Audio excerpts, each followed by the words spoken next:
I think with our business, I think the concept's quite straightforward. I think raising funds has not been challenging. I think for me it's a personal thing about not wanting to sell too much control of the business away until, well, one, just because it's my business, I don't want to necessarily give it away, but secondly, kind of figure, well, I need to actually prove the concept more before I start bringing in more money. So we're trying to grow as much as we can with the least amount of funding. But it's going to get to a point where we're going to be, our growth is going to stop because we don't have the funds to do that. So I'm guessing sometime this year we'll probably need to go out and do a fundraising. Hopefully we have enough of a growth story to, raise the money we need, and I guess at a valuation that works for us as well. So it's a tricky one because I think I see lots of guys with sort of okay ideas, but they just can't raise the funds. I think for us, we have an idea, we can raise the funds. It's more, we don't want to sell the farm until we really have to. Well, I'm going to answer this by an example because while Mike has a different thing, for me, it's been more of a transformational change that we want to introduce into the communication market. For example, let's start off. We all buy groceries online from, say, an NTUC or somebody. And then when you confirm your order, NTUC or similar company pass on that order to a delivery company. 95% is basically like a Ninja van or a Red, whatever. But they just give them, this is the order, go here, pick up this stuff and deliver there. And then they share all information about the client with these delivery companies.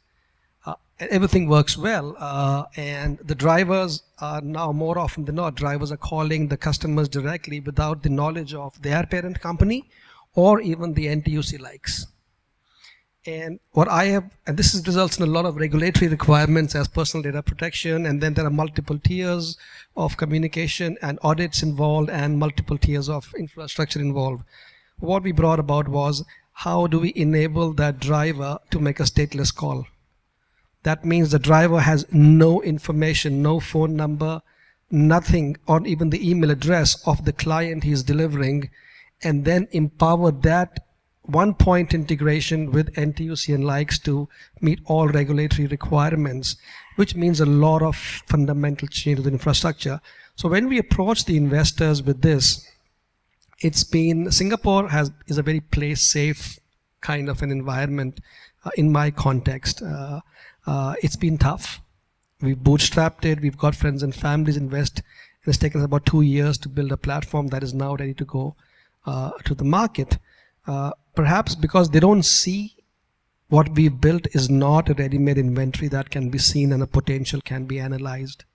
For us, it's more the next thing of communication. It's more how are we solving their problems, which people think it's so simple. Why can't you do it? The simplicity of it whole is also been a bottleneck for us in trying to know it's too simple, it's too good to be true, and we've showed them examples. On the contrary, when I've spoken to people in the US, they've jumped on it.